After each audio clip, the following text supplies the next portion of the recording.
जय श्री राम। मैं आज की वीडियो की शुरुआत रहीम के एक दोहे के साथ करना चाहूँगा जो आप सभी लोगों ने सुना है और आप सभी लोग उसे बहुत अच्छे से जानते हैं, उसका अर्थ भी समझते हैं। फिर मैं आपको बताऊंगा कि हमारे यहाँ पे देखिए कितना तुष्टीकरण चलता है कि हमको ये तो बताएगा कि रहीम का ये दोहा है, लेकिन इससे भी एक अच्छी बात तुलसीदास जी ने अपनी रामचरितमानस में कही, जिसके बारे में कभी भी कोई भी व्यक्ति बात नहीं करता या उसके बारे में कोई बताने को तैयार नहीं होता। वो दोहा क्या है? दोहा बहुत अच्छा है।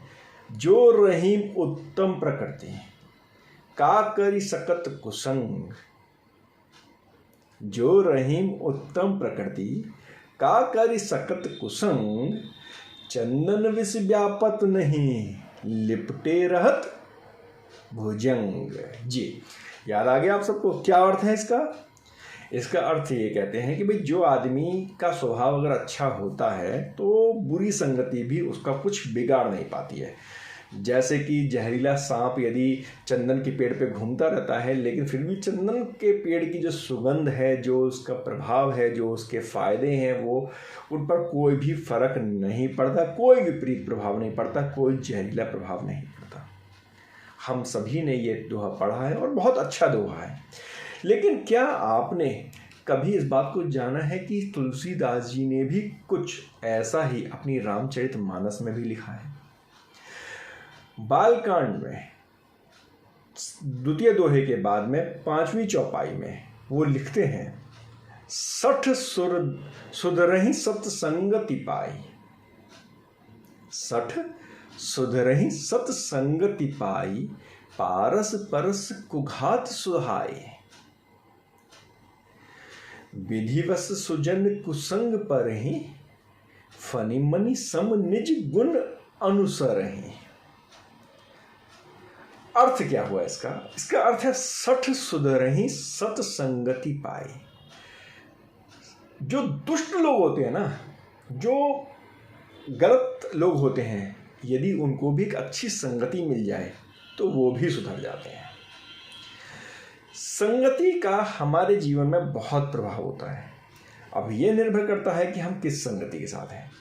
तो लेकिन जो हमारे अच्छे जो पुरुष, जो अच्छे सत्संगी होते हैं, जो हमारे संत समाज है, यदि हम उनके साथ रहते हैं तो हमारी जो बुराइयां हैं वो भी दूर हो जाएंगी, वो भी खत्म हो जाती हैं और उन बुराइयों का असर नहीं रहता है। जैसे पारस परस को घात सुहाई, जैसे पारस, आपने देखा ना, पारस के लिए कहा जाता है कि वो अगर लोहे से यदि उसे छू दिया जाए, जिस लोहे को छू दिया जाए पारस के पत्थर से, तो वो 16 बन जाता है।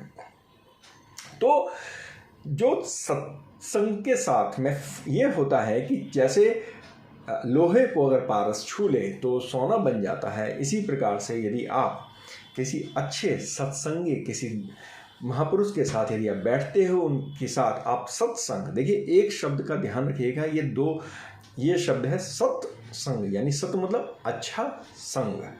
संगति ऐसा नहीं कि किसी के साथ भी आप संगति कर लीजिए। संगति आप अच्छे व्यक्ति के साथ करेंगे, अच्छे पुरुष के साथ करेंगे, अच्छे समाज के साथ करेंगे, तो आप उसी प्रकार के वातावरण में रहेंगे, उसी प्रकार की आपकी सोच हो जाएगी। इसीलिए हमेशा संगति वर्ड यूज नहीं होता। आपने भी कभी ध्यान देगा, कभी भी आपने सुना है कि भाई संगति के बारे में कहते हुए एक संगति होनी चाहिए, अगर सत्य संगति होनी चाहिए, अच्छी संगति होनी चाहिए।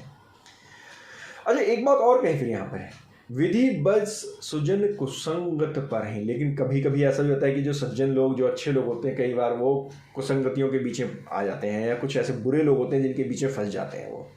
अब कुछ इंटरनल रीजन्स हो सकते हैं, कुछ एक्सटर्नल हो सकते हैं। अब सपोज आप कहीं पर रहते हैं, उसके आसपास में आपके कुछ गुंडे मवाली आकर के रहना शुरू कर दें, आप उसमें क्या कर पाओगे?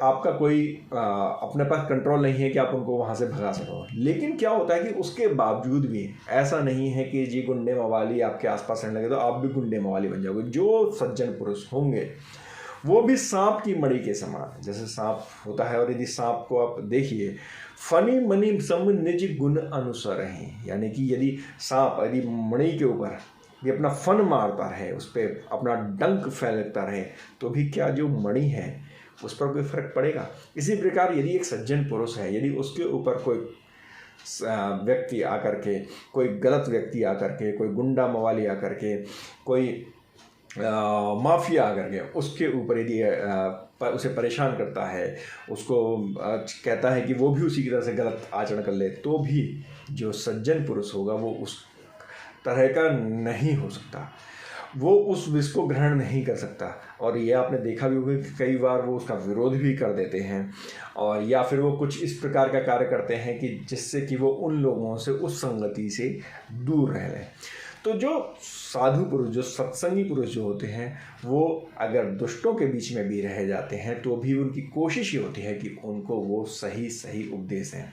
तो आपको भी ये देखना है कि आप जिनके साथ हैं वो क्या हैं, वो आपको क्या बनाना चाहते हैं जीवन में, वो उनका मोटिव क्या है। वो अगर आपको सिर्फ और सिर्फ ये चाहते हैं कि भाई आप किसी भी तरह से, जैसे आपको पैसा कमाना है, पैसा कमाना बुरा नहीं है, मैं ये नहीं कहता पैसा नहीं कमाना चाहिए। आपको जीवन में आपको धर्म, अर्थ, काम, लोभ, मोह, ये सभी चीज़ें जब आपके आपने अगर जन्म लिया है तो ये सभी चीज़ें आपके साथ में जुड़ेंगी, इन सभी के साथ आपको रहना होगा। लेकिन फ़र्क ये होता है कि एक होता है मेहनत से कमाना, एक होता है ईमानदारी से कमाना, और एक होता है दूसरे को परेशान करके, दूसरे का छीन करके कमाना। दोनों में बहुत फ़र्क है। पैसा कमाना कहीं गलत नहीं होता, लेकिन आप किस प्रकार से कमाते हो उस बात पर निर्भर करता है। इसी प्रकार अगर आप सज्जन हो तो आप कोशिश हमेशा यही कीजिए कि जो भी आप तरीका अपनाएं वो ईमानदारी का हो, वो ऐसा हो जिसे समाज में सब लोग एक्सेप्टेड करें। क्योंकि आज भी लगभग 95% लोग जो हैं वो सही हैं, उनका विवेक सही है, वो चाहते हैं प्यार मोहब्बत के साथ रहना। और इसीलिए ही आज भी चाहे जो दुष्टों का भी अगर एक जमावड़ा होता है, उसके बावजूद भी वो फूल की तरह से, उस कीचड़ में कमल की तरह से खिल करके अपने जीवन को व्यतीत करते हैं। तो दोस्तों, जैसा मैंने आपको बताया अभी शुरू में कि रहीम जी ने तो एक अच्छा दोहा दिया था, लेकिन इसी तरह का एक दोहा हमारी रामचरितमानस में भी है। लेकिन शायद हम लोग सिर्फ रामचरितमानस को पढ़ते हैं, उसको समझते नहीं। मेरी कोशिश ये है कि हम रामचरितमानस को समझें, हम उसको अपने हृदय में समाएं, जिससे कि हम मर्यादा पुरुषोत्तम राम तक तो शायद नहीं पहुंच पाए, लेकिन अगर हम उनसे कुछ पीछे भी रह गए तो भी समझिए कि हमारा जीवन पवित्र हो जाएगा। दोस्तों, आप हमारे वीडियो को ज़्यादा से ज़्यादा शेयर कीजिए, हमारे चैनल को सब्सक्राइब जरूर कर लीजिए, जिससे कि आप रेगुलर इस प्रकार के वीडियोज देखते रहें। और हाँ, अगर आपको अच्छी लगती है तो जो बेल आइकन है उसको दबाना बिल्कुल मत भूलिएगा, ताकि आपके पास नोटिफिकेशन समय से आ जाए। चलिए, फिर हम आपसे जल्दी ही मिलेंगे एक नई वीडियो के साथ, एक नई जानकारी के साथ। तब तक जय श्री राम।